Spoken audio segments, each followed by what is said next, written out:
Member for Skeena.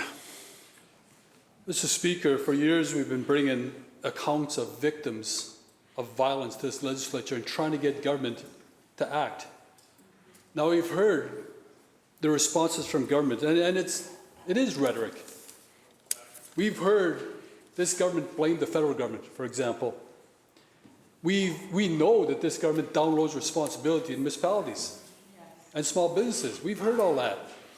But this is the first time that I heard government get up and say, the work that we've done to protect BC citizens from violence is amazing. That's the first time I've heard that. When the amount of attacks are going up in British Columbia. Just take one account of a victim that gets hit in the side of a head and tell them that this government is doing amazing work.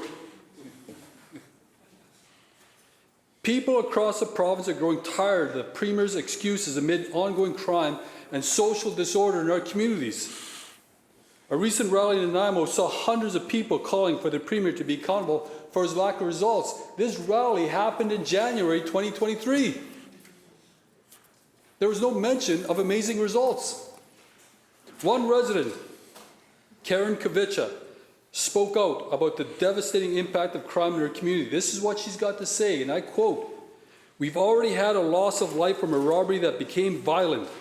We've had fires in vacant buildings. We've had a suspected hit and run that took a life. The list goes on, and it's only been a week." End quote. A British Columbian citizen is saying this. It's not us. It's not the opposition. My question is to the Premier.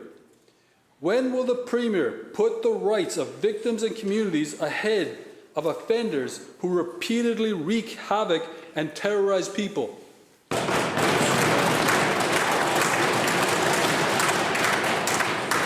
Minister of Public Safety and Solicitor General. Thank you, Honourable Speaker, and I thank the member for his question.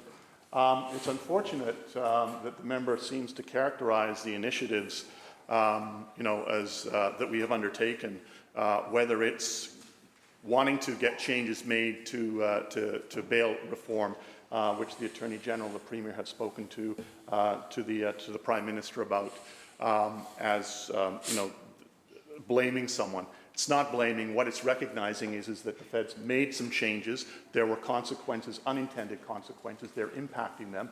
We are working to get those things changed, Honourable Speaker. In the same way, Honourable Speaker, we work with local governments in his community of Terrace, where the RCMP were facing challenges in terms of the resources that we were facing. We put additional resources into his community, into Kamloops, into Prince George.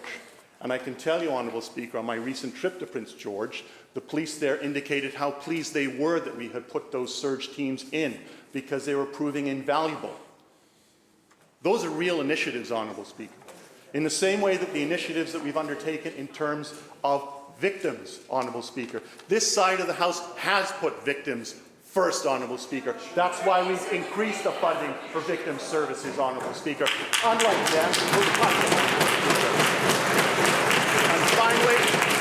And finally, Honourable Speaker, we have not blamed local government. We've worked with local government. The Premier, when he was Attorney General, was asked by local government saying, we're facing some challenges. He asked for additional information.